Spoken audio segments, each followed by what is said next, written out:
Bills stared back at me from a kitchen table, each envelope like a heavy stone pressing against my chest. I rubbed my temples, wishing they would disappear if I looked away long enough. Daddy, my little girl's voice cut through my fog. Why can't I get a new backpack? Everyone else in class has one. Mine's ripped. Her eyes were wide, hopeful, and it killed me. I swallowed hard, forcing a smile.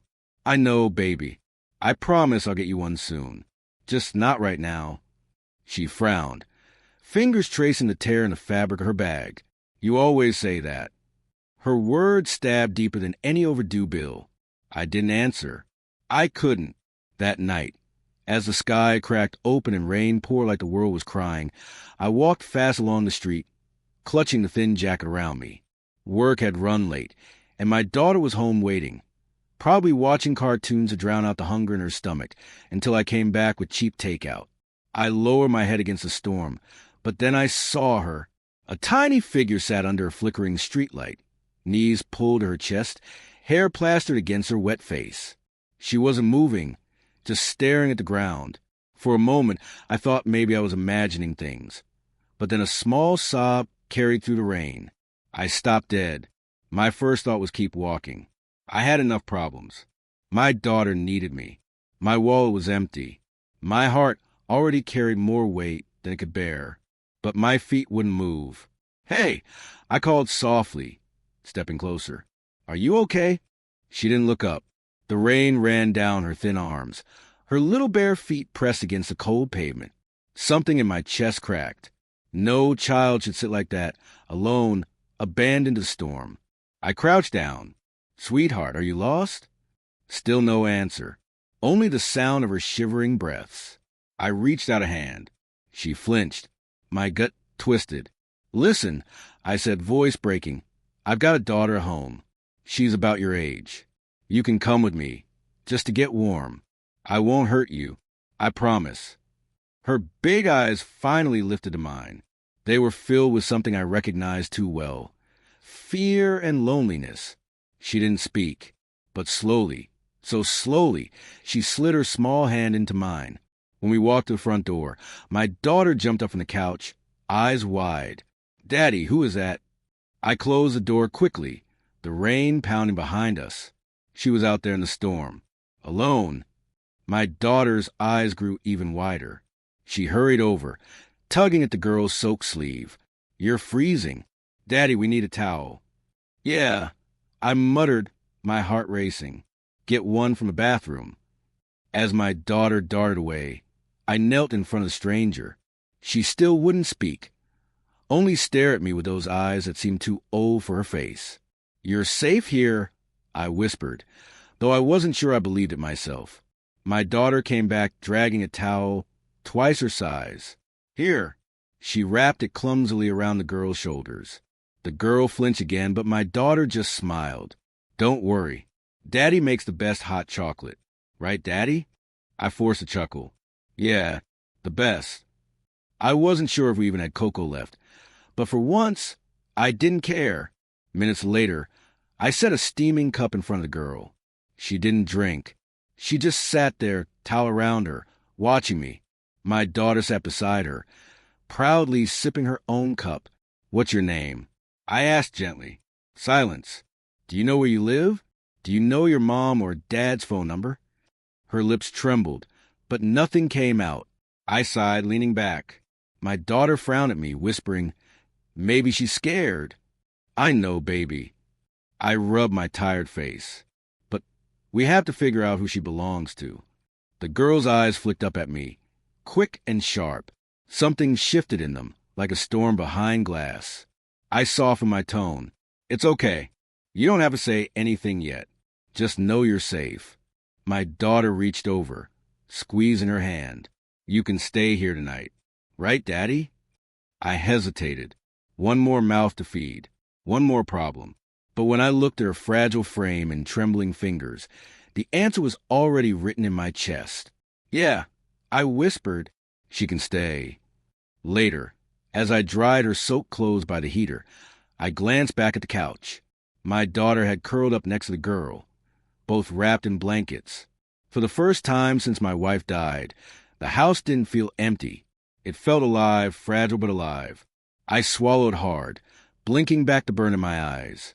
Then I heard it, a soft voice, barely louder than the rain outside. "Daddy." I froze. My hands trembled over the damp fabric. I turned, my heart hammering. The little girl was staring straight at me.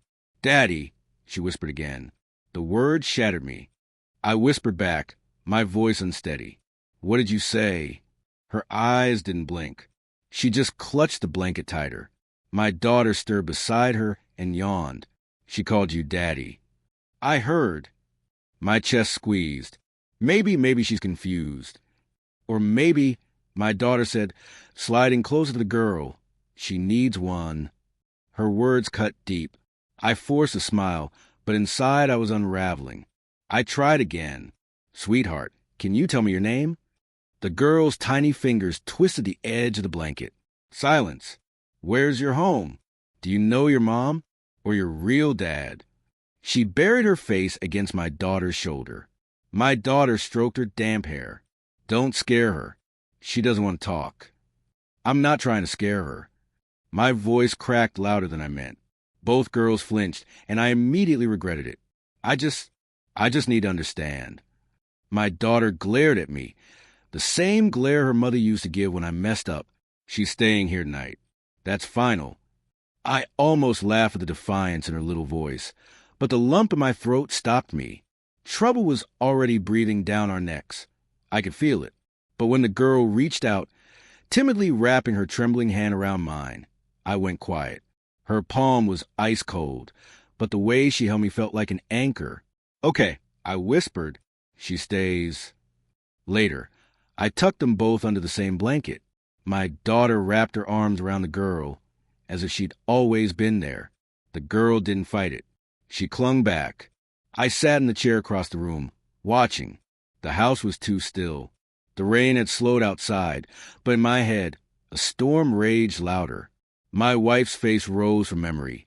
Her last night, her hands slipping out of mine, the machines beeping slower until they didn't at all. I rubbed my eyes hard, but the picture wouldn't leave. She had begged me back then. Take care of her, no matter what. And here I was, still fumbling, still failing. Was this broken little stranger in my home some kind of test? Or punishment? The questions clawed at me, but when I looked back at them, I saw two small heads nestled together, breathing steady, safe. My daughter's soft snores filled the room. The other girl's chest rose and fell slowly, but her grip on the blanket never loosened, as if letting go meant the world would swallow her whole. Something shifted inside me.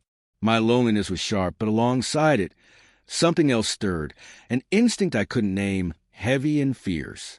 I leaned forward, whispering more to myself than to them. "Who are you, little one? And why do I feel like I can't let you go?" No answer, only their steady breathing. The clock ticked past midnight, but I couldn't bring myself to sleep. I sat there in the half-dark, my thoughts circling. What if she really had no home? What if she did, and someone came knocking? What if I couldn't protect either of them? The fear was a knot in my gut, one I couldn't untie. I pressed my palms together, muttering under my breath, "God, just don't let me fail again." The night dragged into gray dawn. My back ached from the chair, my eyes heavy. But I didn't move, not once. I heard a soft sigh from the couch as my daughter rolled over, still holding the girl tight. For a second, the sight almost broke me. They looked like sisters, like they belonged together. Maybe my daughter was right. Maybe she needed us. Maybe we needed her too. I stood finally, stretching stiff muscles, when a sudden sharp sound jolted me. Knock, knock, knock. I froze. The knock rattled the thin door, like it could splinter off its hinges. I turned toward it slowly, heart pounding, dread crawling up my spine. Another knock, louder. I swallowed, forcing my feet forward, each step heavier than the last. When I opened the door, morning light spilled in. A man stood there, tall, sharp, expensive shoes gleaming against the cracked concrete. His eyes locked on mine like he already hated me. And in that look, I felt it, like I'd just stolen his whole world. The man's stare cut straight through me, like he'd already judged and sentenced me in the same breath. I swallowed hard. "Can I help you?" His voice came calm, but it carried the edge of steel. "You have something that belongs to me." Behind him, 3 sleek black cars idled at the curb, their engines low and menacing. Rainwater dripped off his tailored coat, but not even a storm had touched his polished shoes. Everything about him screamed power, control, money, but my blood ran cold at his words. Belongs to him? I shifted my body just enough to block his view of the couch. "I don't know what you mean." "I think you do." His eyes flicked past me, sharp as blades. "Where is she?" Before I could answer, a small gasp came from behind me. The little girl. She peeked out wide-eyed, then instantly pressed herself against my leg, clutching my jeans like I was her last wall against the world. The man's voice cracked for the first time. "My daughter." The word hit me like a punch. My chest tightened, anger flooding so fast it surprised me. "Your daughter?" My voice rose before I could stop it. "If she's your daughter, why the hell was she sitting in the rain last night? Soaked to bone alone?" His jaw twitched, but his face stayed cold. "That's none of your concern. I've come to take her home." The girl whimpered, burying her face in my side. My daughter appeared from behind the couch, eyes wide with fear. She ran to me, grabbed my hand tight. "Daddy, don't let him." I squeezed her hand back, but inside I was breaking apart. My head screamed at me. He could be telling the truth. He could be her father. You have no right to keep her. But my heart raged louder. No real father leaves his child out there in the storm. No real father makes his daughter hide behind another man's leg.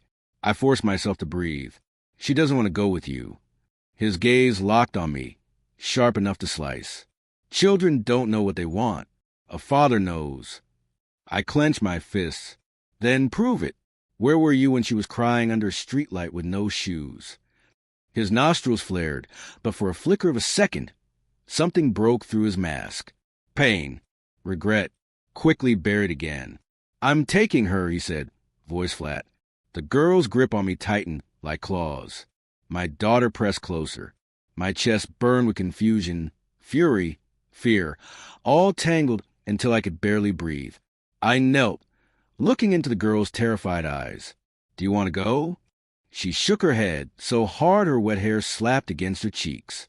That was all I needed. I rose, standing between her and the man. "Then she stays." His eyes narrowed, not with rage, but with something worse, certainty. "You think this ends with your door closed? You have no idea who you're dealing with."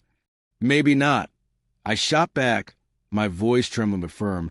"But I know what I saw, and until I know she's safe, she's not leaving with you." The silence between us stretched thin, heavy as a blade.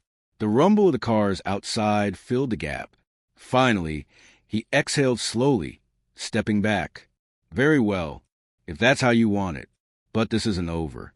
He turned, the sound of his shoes sharp against the wet pavement. The car's doors opened for him like he was royalty. He didn't look back as he slid inside, but his words echoed in the air long after the engines carried him away. I shut the door with shaking hands. My knees nearly buckled under the weight of it all. The house felt too quiet, except for my daughter's trembling voice. "Daddy," she squeezed my hand, her eyes glassy. "Are they going to take her away?" I had no answer. My mouth opened, but all that came out was silence. And in that silence, fear rooted itself deeper than ever. My daughter's question hung in the air. "Are they going to take her away?" I wanted to lie. I wanted to say, "No, baby, nobody's taking her anywhere." But my throat locked up. All I could do was pull her close. "I don't know," I whispered. "I just don't know." Her small arms squeezed my waist, as if that answer wasn't enough, as if she could hold me steady while the ground shook beneath us. That night, I lay on the couch, staring at the ceiling. Sleep refused to come. Every creak of the floor, every gust of wind outside, made me think he'd be back. I told myself over and over, "She's not yours. She doesn't belong here. You have your own child to protect." But then I'd glance across the room, at the sight of them curled up together under the same blanket. my daughter's arm thrown across the girl's chest, their fingers laced as if they'd known each other forever. And each time, something inside me twisted. Not guilt, not fear, something heavier. Responsibility. I closed my eyes, but instead of sleep, old memories returned. The hospital smell, my wife's weak voice, the sound of monitors slowing down until silence swallowed the room. Her last words had been a plea. Promise me you'll never let her feel alone. I had promised, and for years I'd tried, but I'd failed in so many ways. Missed school plays, empty fridge, patched clothes. I hated myself for it. Now fate had dropped another broken child at my feet. A second chance, or maybe a cruel test. My chest ached as I whispered into the darkness. What makes a father? Blood or love? By morning, I couldn't take the storm in my head anymore. I stepped into the kitchen, shut the door so the girls wouldn't hear, and dialed a number I hadn't used in months. Hey, came the tired voice on the other end. You sound like a ghost. What's wrong? I need advice, Paul, I said, gripping the counter. Legal advice. He yawned. Go on. There's a girl, a kid. She showed up, well, I found her. She's been with us. But her father, if that's really who he is, came to the door last night, said he's taking her back. And you want to keep her? The question hit harder than I expected. I stayed silent. Look, Paul said, his tone sharpening. If she isn't yours by blood or paperwork, you don't have rights. None. If he's her father, the law will side with him. His words stabbed deep. I pressed my fist against my chest. So what am I supposed to do? Just hand her over? She doesn't want to go with him. Then call child services. But you can't play hero here. It'll destroy you. I hung up before he could say more. My hands shook. No rights. None. The words echoed like a verdict. When I walked back into the living room, both girls were awake, hair messy, eyes heavy with sleep. My daughter looked at me. Daddy, can we keep her? The question was so innocent, so simple. My throat closed. It's not that easy, baby. Why not? Because she has a family. Maybe. She doesn't want them. My daughter argued, hugging the girl tight. She wants us. I stared at the two of them. The girl's arms were wrapped so tightly around my daughter, her knuckles pale. She wasn't letting go. Something in me cracked again. My daughter's eyes, pleading. The girl's silent desperation. Please, Daddy, my daughter whispered. She could be my sister. I wanted to say yes. God, I wanted to. But Paul's words burned. No rights. None. I knelt in front of the girl. Sweetheart, I said softly, can you tell me your name? Just your name. Her lips trembled. Her eyes darted away. I touched her hand. It's okay. Nobody's going to hurt you here. But I need to know something about you. She bit her lip, then pressed closer to my daughter. My daughter whispered, See? She's scared. I know, I sighed. I need her to trust me. The girl's tiny fingers reached out slowly, curling around my wrist. Her grip was fragile, but I felt the message. Don't leave me. I swallowed the lump in my throat. All right, no more questions. Not until you're ready. The day blurred. I tried to distract them with cartoons. With pancakes I nearly burned, with laughter that felt too forced. But behind every moment, the same question stalked me. What happens when he comes back? What if the law tears her away? That evening, as the girls dozed off again, I sat alone at the table, head in my hands. I told myself not to care this much, not to love this much.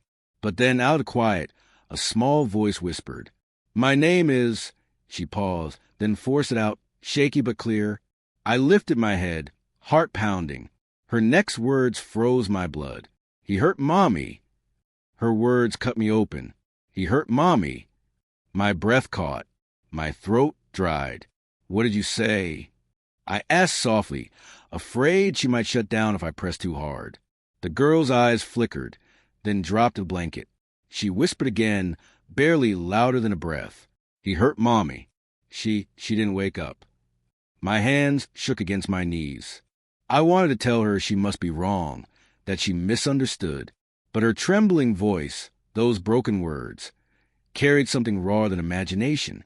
I leaned forward, lowering my voice. "Sweetheart, who hurt Mommy?" She blinked fast, her lips quivering, then silence. Her small hands twisted the edge of her sleeve. "Hey," I said, forcing my voice calm. "You don't have to tell me everything right now. I need you to know something." Her eyes darted up. "You're safe here. I promised. Do you hear me? Safe." For a moment, she froze. Then she nodded, slow and uncertain, as if testing whether I meant it. My daughter slid closer and wrapped her arms around the girl. "See? Daddy won't let anything bad happen." The girl's tiny shoulders shook. My daughter rested her chin on the girl's hair. "You can stay with us forever if you want." The words pierced me. My heart swelled and broke at the same time. I wanted to say yes, forever, but the law didn't care about promises whispered in the dark. Still, the girl leaned into my daughter, a faint smile tugging at the corner of her lips for the first time. Fragile, small, but real. I stood up, pacing the room. My hands wouldn't stop trembling. What if she's telling the truth? What if that man, the billionaire with the cold eyes, really hurt her mother? The memory of him at my doorstep replayed in my head. The sharpness of his voice. The way he looked at me, like I was dirt under his shoes. A man like that had power, money, connections.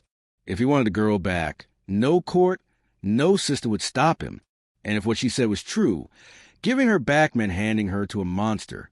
No, I muttered under my breath, fists clenching. Not while I'm breathing.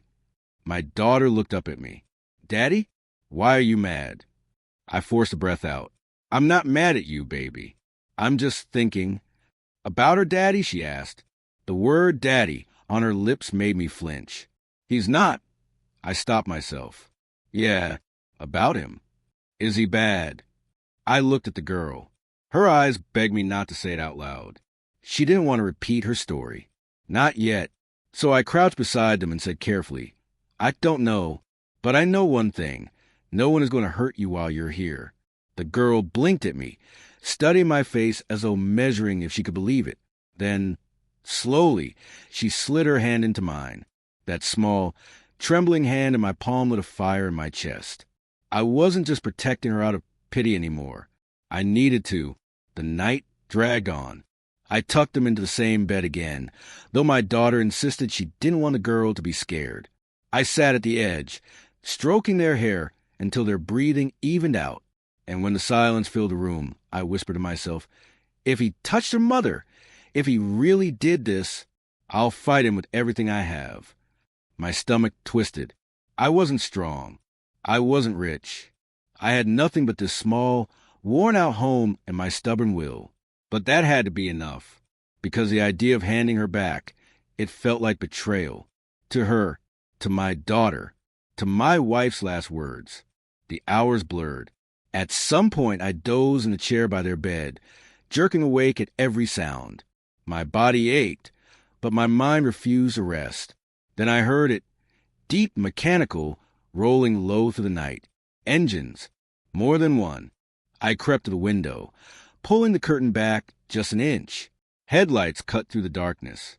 Black cars. Sleek, expensive. My chest tightened.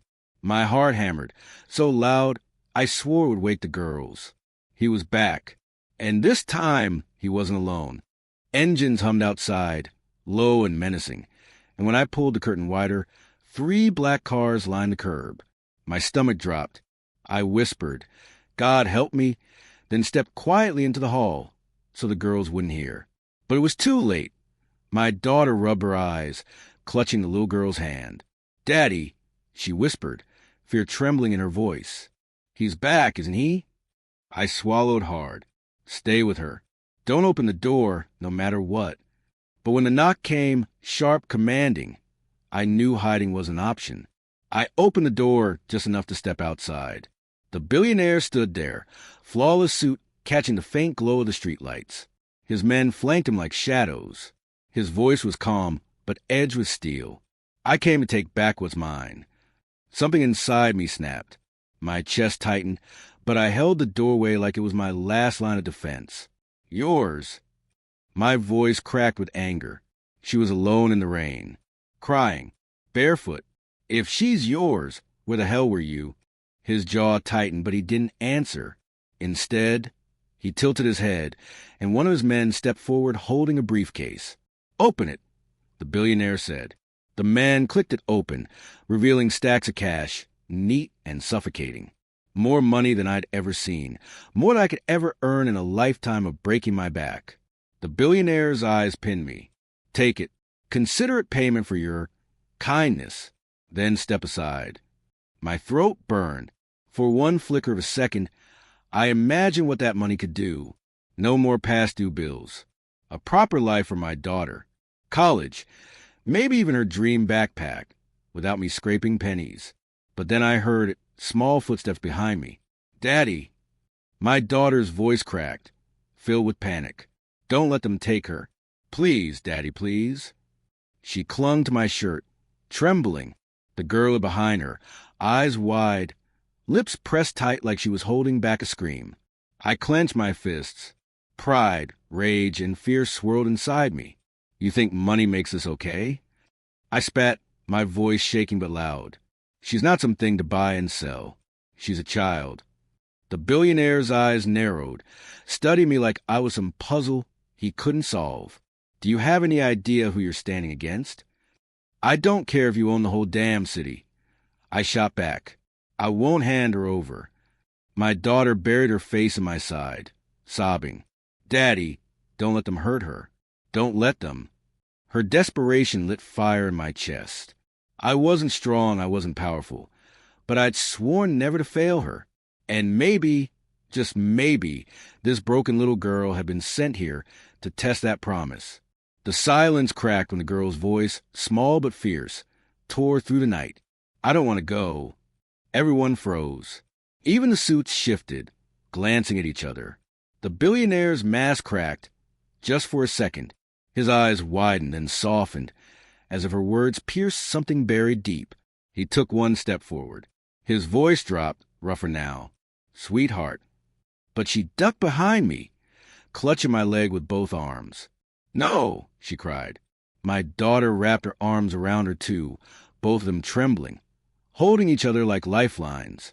That image, two little girls clinging to me, burned into my chest.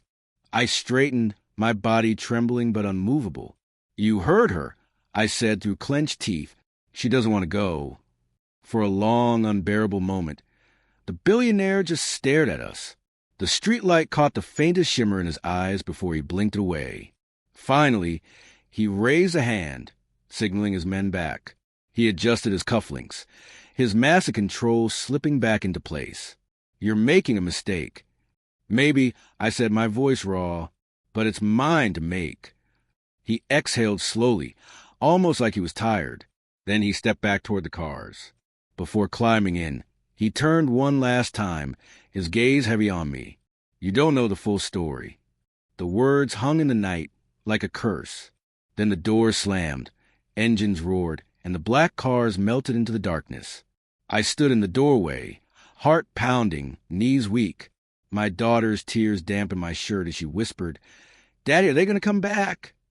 I didn't have the answer, but as I looked down at the girl still clutching my leg, I knew one thing. Whatever the story was, I wasn't letting her face alone. His last words clung to me like smoke. You don't know the full story. Even after the cars vanished into the night, I couldn't shake it. My daughter finally fell asleep holding the girl tight, but I sat in the kitchen with my head in my hands. I wanted to believe I was doing the right thing. Still, his voice, so sharp, then suddenly tired, wouldn't leave me alone. I told myself I needed answers. Not for him. Not even for me. For her. The next morning, I started with the neighbors. Mrs. Parker across the street looked at me like I'd asked about ghosts when I brought up the billionaire. People around here don't talk about him, she whispered, eyes darting around. Too much money. Too much power. Best to mind your business. Please, I said. I need to know. She leaned in, voice trembling. They say his wife died suddenly. Police came, but no charges stuck. Some folks believe it was unnatural. The word unnatural scraped across my skin. Later, when the girls napped, I pulled out my old laptop and searched. The internet didn't hide much. News articles filled the screen. His wife, glamorous, charitable, gone too soon. Reports called it an accident. Some hinted at domestic troubles. But every piece stopped short of pointing a finger. Then I found court records. Custody hearings. The girl's name sealed. But buried in one filing was a lawyer's note. Uncooperative child witness. Traumatized, inconsistent statements. My chest clenched. She tried to speak. And they didn't believe her. I slammed the laptop shut, heart racing. What storm had I pulled her into? That night, after I tucked them in, I sat staring at the dark window. The phone rang. I froze. No number showed, just unknown. I answered slowly. Hello. A long breath. Then his voice, lower, raw. Nothing like the man who stood at my door. I need to talk to you. Every muscle in my body tightened. You've got nothing to say that I want to hear. Please, he said. That word, from a man who commanded with money and muscle, it sounded broken, not as a businessman, as a father. I gripped the phone tighter. A father doesn't leave his daughter in the rain. His voice cracked. You think I wanted this? You think I don't hate myself every day? I lost her mother. I'm losing her too. Just meet me. Alone. No lawyers. No men. Just you and me. My pulse thudded in my ears. This had to be a trap. But something in his tone. It wasn't power, wasn't threat. It was grief. Why should I asked. Silence stretched. Then, softly, because she still calls you Daddy. My breath caught. He whispered, please, tomorrow, I'll send you the place. The line went dead before I could answer. I sat there for a long time, staring at the phone like it might explode. My thoughts tore at me. He's dangerous. He's lying. He'll take her, and I'll never see her again. But another voice whispered back, what if he's telling the truth? What if all she has left is a broken father trying to make sense of his loss?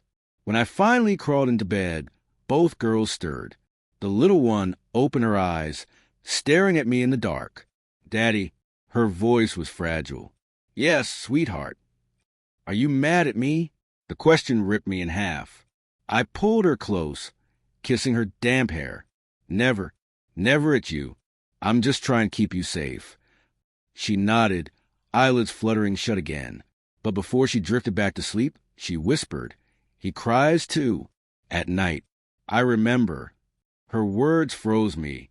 The billionaire, the man I hated, the man she feared.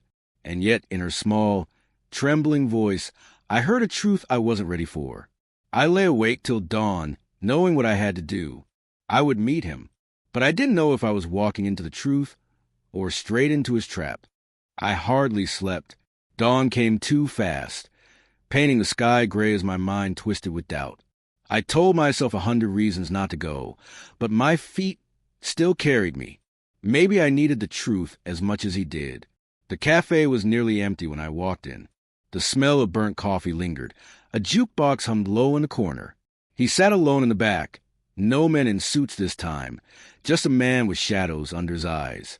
I slid into the booth across from him, heart pounding. I'm here. Talk. For a long moment, he didn't look at me. His hand traced the rim of the cup in front of him, untouched. Finally, he spoke. When she died, my wife, his voice cracked, rougher than I'd ever heard. I thought I'd stop breathing, too. I couldn't face the house, the memories, the sound of my little girl crying for her mother. So I buried myself in work. Money, meetings, anything to numb it. His hands clenched. But she needed me, and all she got was silence. A father who wasn't there, who looked at her and couldn't see her without seeing the woman I lost. His eyes, sharp and cold before, were wet now. I never touched her. I never raised a hand. But maybe my absence was worse. I swallowed hard. My anger flickered, wrestling with something I didn't want to admit. Compassion. You left her in the rain, I said, voice low. His shoulders sagged. That night, I'd been drinking. I thought she was asleep. When I woke, she was gone. By the time I realized, you'd found her. And when I saw her behind you, calling you Daddy, it felt like my punishment. He covered his face with his hands, his voice muffled. She doesn't believe I love her. And maybe she's right. I leaned forward, my chest burning. Listen to me. Being a father isn't money. It's not the house or the cars or the lawyers. It's showing up. It's hearing them cry and not turning away. It's promising you'll be there and keeping it even when it breaks you. He dropped his hands, staring at me. His eyes searched mine, desperate. And you showed up, he whispered. I had no choice, I said, my throat tight. I promised myself when my wife died, I'd never fail my daughter again. Maybe she was meant to remind me of that. Silence stretched. He blinked fast, and tears finally slipped down his cheeks. A billionaire crying in a cheap cafe. Not a villain, not a monster. Just a man who broke in all the wrong places. I want to be her father again, he said, but I don't know if she'll let me. I pressed my palms to the table, trembling. That's not something you can buy. You have to earn it, one moment at a time. When I brought her in later that afternoon, my daughter holding her hand, the cafe felt heavier than before. The girl froze when she saw him. Her little body stiffened, eyes wide, ready to bolt. He stood, hands raised, voice soft. Sweetheart. She shook her head, clinging to me. No. My daughter whispered. It's okay. He's not yelling. The girl's lip quivered. He doesn't want me. The billionaire dropped to his knees right there on the tile floor. His voice broke. No, I want nothing more. I'm sorry. I was lost. I thought hiding my pain would protect you, but it only hurt you worse. Please, let me try again.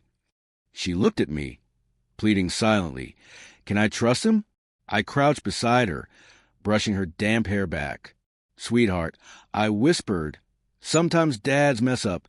Sometimes we're so broken, we forget how to love the right way. But I think he's ready to try now. And you deserve that. Her eyes filled with tears. For a heartbeat, I thought she'd run. But then, slowly, trembling, she stepped forward. Her little arms wrapped around his neck. I missed you, she whispered.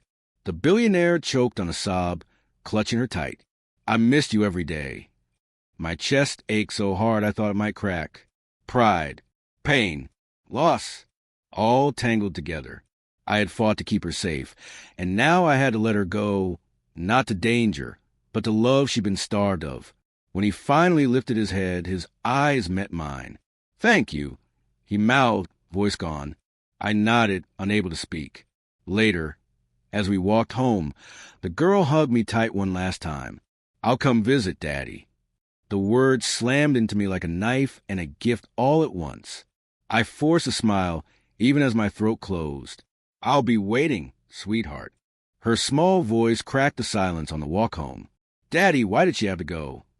The word daddy still burned in my chest from earlier, but this one, my own daughter's voice, stitched me back together. I squeezed her hand, because sometimes the people we love have other homes too. She sniffled, but I wanted her to stay here, with us. At the doorstep, she finally broke. Tears spilled fast as I scooped her up. She buried her face against my neck, shaking. I miss my sister, she sobbed. My throat closed, not sister by blood, but by love, and maybe that's stronger. I rocked her gently in the dim light of our living room. I know, baby, I miss her too. That night, she refused to let go of my shirt, clinging like the world might slip away if she loosened her grip. Daddy, yes, sweetheart. Does love disappear when someone leaves? The question gutted me. I kissed her damp hair and whispered, no, love doesn't vanish. It stretches. It waits. Sometimes it even grows stronger when we can't see it every day. She peered up at me, eyes red. Then will she still love us? I swallowed hard. She will, and we'll still love her. That's how families work, even if they're not under the same roof. Her lip trembled. But what if I forget her voice? Then we'll remember together, I said, holding her tighter. And maybe one day we'll hear it again. For days, she grew quiet. Meals felt heavier, laughter rarer. I found myself staring at the empty chair across the table, fighting the same hollow ache. We built a rhythm with her here, and now every beat feels off. I try to distract us. Walks in the park, pancakes for dinner, silly bedtime stories. But each time she'd whisper, she would have liked this. And I had no answer except a nod, my chest twisting. On the fourth afternoon, a knock came. A small brown package sat on the porch. No return address. My daughter rushed to it. "Daddy, can I open it?" "Careful," I said, cutting the tape. Inside lay 2 backpacks, bright, new, identical. One pink, one blue. Tucked between them, a folded note. My daughter grabbed hers immediately, hugging it. "It matches hers." My hands trembled as I opened the note. "For both my girls. From your other dad." I blinked hard, the words blurring. "Daddy? What does it say?" I cleared my throat. "It says, he wanted us to know he's thinking of us." She clutched the backpack to her chest. "See? She didn't forget." "No," I whispered, a smile breaking through tears. She didn't. That night, she refused to take the backpack off, even climbing into bed with it. I tucked the blanket around her and sat beside her. "Daddy." "Yes, love. I think family is like 2 backpacks. Even if you're far away, you carry the same thing inside." Her words hit me harder than anything I could have taught. She's growing. She's learning that love is bigger than walls, bigger than blood, bigger than me. I brushed her hair back and whispered, "You're right. Family is something you carry everywhere." Her eyes fluttered. "Will you carry me too?" "Always," I said, voice breaking. "No matter what." When her breathing slowed and sleep took her, I sat there a long time in the quiet. For years, I thought being a single dad meant being alone, that I had to hold every burden, every fear by myself. But tonight, with that note in my hand, my daughter's words in my heart, I felt something different. Not alone. Not anymore. Because love, hers, mine, even his, didn't disappear. It only stretched. And as I leaned down to kiss her forehead, I whispered a vow I'd made the night her mother died. The vow I'd keep until my last breath. "No matter what, I will always fight for you.